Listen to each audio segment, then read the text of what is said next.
What's going on, guys? I'm with the Moose, and today I'm here to break down the last few games you guys missed in my Seattle Mariners franchise. Of course, this one you guys saw, we lost 1-0 to the San Francisco Giants.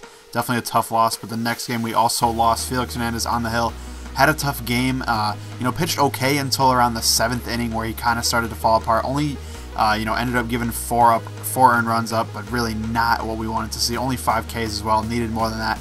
We took an L there. Next game, Yorvis Medina getting the victory for us as we win 5-4 with 3 runs in the bottom of the 9th. I believe I hit a walk-off home run with Nelson Cruz, which was pretty sick to say the least. Hisashi Iwakuma pitched well until the 7th inning, gave up 2 runs there. Also walked 5 and really, had an okay game, but not terrible. Next game, Taijuan Walker pitched 8 innings of scoreless baseball. Only 1 hit surrendered the entire game. 5 strikeouts, no walks. That's the key. No walks is huge. That's something I've really tried to curtail a lot when I've been playing the game. Next game, James Paxton, pretty much been the GOAT this season for us, been our best pitcher for sure. And once again, pitching a great game, only surrendering 2 hits, going 6 innings, not as long as I would wanted to because he walked 5 guys. That's definitely something, like I said, that I want to try to cut back on. And then next game after that, which actually gave us a 4-game win streak, J.A. Happ pitched a great game as well. Once again, just surprising me lately, and hopefully he can keep that up. We're going to need it if we want to make a playoff run. 7 innings, only 1 run surrendered, only 1 walk as well, and 8 Ks. Really something that I haven't seen too much from Happ lately. And then the next game, looking for a 5-game win streak, Felix Hernandez on the hill, and we take a loss, giving up 10 runs. Look at the stats for the Royals right here. 3 hits for Escobar, 3 hits for Lorenzo Cain, 4 for Alex Rios, 3 for Alex Gordon. Just crazy, really bad game. Felix gave up 2 homers in this one, and then I obviously gave up 4 runs in the top of the 9th. You guys can see there to pretty much break it open, make it no way for us to have a chance. I actually hit solo home runs with Nelson Cruz, Logan Morrison, and Mike Zunino in the 2nd inning to take the lead, and then obviously it fell apart and really did not have a great game. So that leaves it there, but let's take a look at a trade I actually just made that should make my lineup a lot more interesting. Before I show you guys the trade, I want to give you a preface for it. I went on the trade block to see what other teams, who they listed on there, to see if I could get a right-handed bat that could play, a few different positions, maybe third, especially because I don't have a backup third baseman on the team right now, and, just other stuff like that, and just could play almost anywhere. And I found the perfect guy, and it is Josh Harrison from the Pittsburgh Pirates. He was on the trade block. They wanted a catcher, a first baseman, a shortstop. I gave him all that. I did have to give up my new rookie, Chet Reeder, who only played a few games with us, but I think the trade is going to be very, very good for us in the long run. Josh Harrison, we actually got him. I didn't think they were going to accept it that quickly. I proposed it the day that I just played, the Felix Hernandez game, and then, they accepted it the next day. So, hey, I was expecting to show you guys, the pending trade, and instead I'm showing you guys the accepted trade. So I got Josh Harrison on the team. I know a little bit of a different trade, but hey, Josh Harrison should make a good impact, and let's see what he's going to look like in the lineup. Alright guys, this is the new look lineup. We're going to show you against right-handed pitching with the DH and with against left-handed pitching against the DH. Of course, we're playing the American League. We're going to play against the DH most of the time. Now, Austin Jackson, he is going to be the new leadoff hitter. He has been leading off for the last few weeks, and I think that's where he should be. Ichiro Suzuki had done it for a little while, but really wasn't doing amazing there, so I'm going to keep Austin Jackson there. Josh Harrison, I think, is a perfect number 2 hitter. Going to hit for a solid average. Going to give you a little bit of pop with that 7 home runs, but overall going to hit for a good average. Set the table for Cano, Cruz, and Seager, who have been monsters all season. This is where I got a little bit tricky. I kind of think Josh Harrison could fit around the 6 hole, but I don't really want him there. Like I said, I want him in the 2 hole, and I don't really know who else I'd put in the 2 hole besides maybe Brad Miller. I don't know. Let me know what you guys think about it in the comments down below. But right now I have Logan Morrison, then Zunino, Brad Miller, and Suzuki rounding it out. I actually might move Suzuki and Miller. I think I'm actually going to do that right now. But moving on to the left-handed pitcher, DH, same top of the order, Austin Jackson, Josh Harrison. And as you guys can see here, Josh Harrison's playing left field, I believe, in most of these. And something to note also in the right-handed pitching lineup, there's no Justin Ruggiano against right-handed pitchers. He has been very bad this year against right-handers. Of course, I'll mix him in every once in a while, especially with people, deserving off days and whatnot. But he's going to play against lefties, of course. And like I was saying about Josh Harrison, he can play almost anywhere. And I'm going to be able to move him around. So he's not only going to be playing in left field, but he will likely be playing, hitting in the 2nd hole, or the 2 hole, I should say, in the lineup almost all the time. Now, Ruggiano, as you guys can see against lefties, he's in at the number 6 hole. That's much better for him. And then Jesus Montero will play for Logan Morrison against lefties. and that will round out the order. So it should be very, very fun. Hopefully we do some good stuff with Josh Harrison and the trade actually works out for us. But we got Yornado Ventura versus Hisashi Iwakuma. Iwakuma's been pitching better lately, so hopefully we can keep that up. Let's get into it and get a victory because we need one. Hopping into this game now, and Hisashi Iwakuma on the mound. Need a good outing, need some victories, that's for sure. He gets the first batter to strike out. Next batter to ground out to Brad Miller at shortstop, so good start for Iwakuma, of course.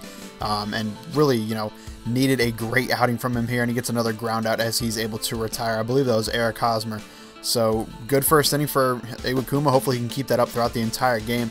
Austin Jackson walks on a 99-mile-an-hour fastball. And here's the first at-bat for Josh Harrison as a Mariner. The new Mariner. What can he do? Ground out to second for a double play. So definitely not what we wanted. But hey, it's the first at-bat. I'm not going to make too much of it. And then Robinson Cano getting a nice base hit through the right side, setting up Nelson Cruz on a 3-2 count.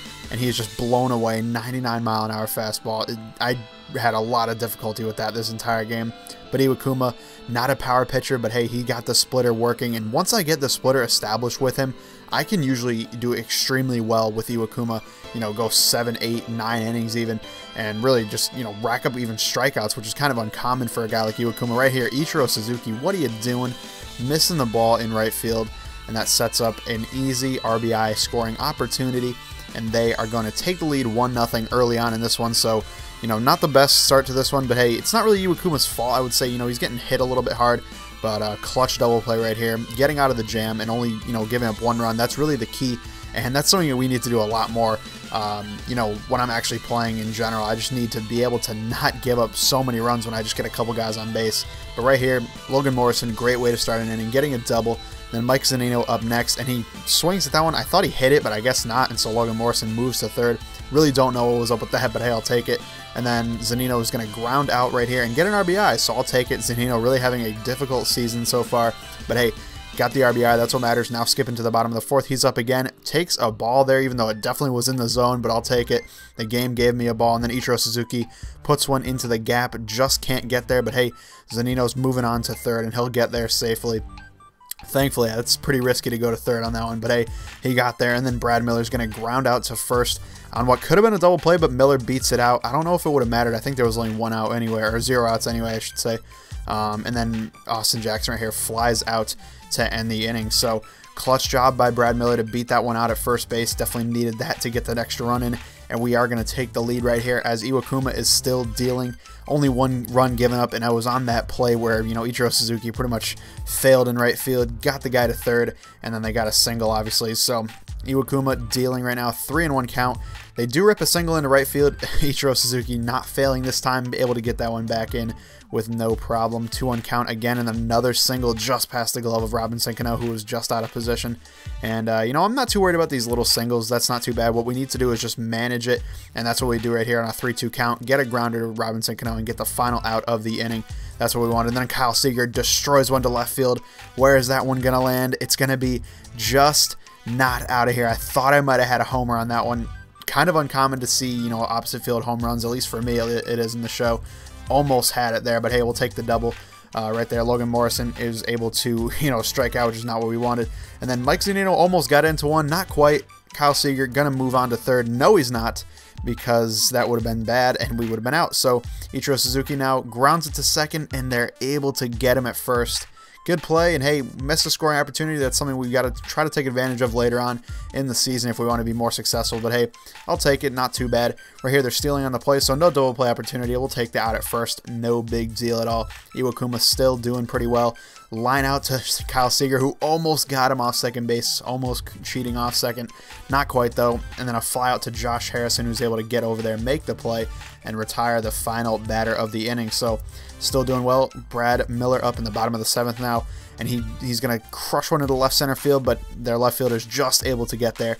That's something that happens a lot with Miller. It's kind of frustrating, and definitely want to see more out of him since his average has dropped back to, you know, almost below 300.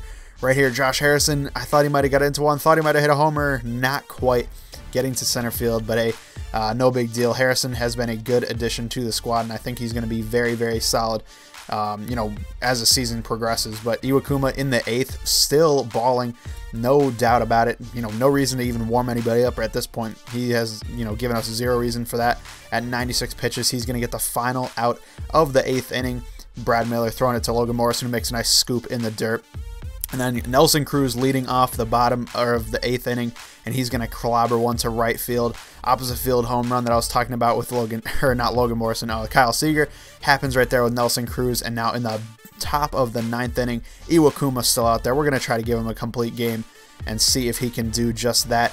They do get a single up the middle, kind of concerned me. I did warm up somebody in the bullpen just in case Iwakuma couldn't handle it. He does get a strikeout of Salvador Perez, which was awesome. And then the final batter of the game is going to ground out to Kyle Seager, who throws it on to first for the complete game for Hisashi Iwakuma. Like I said, we needed a good outing.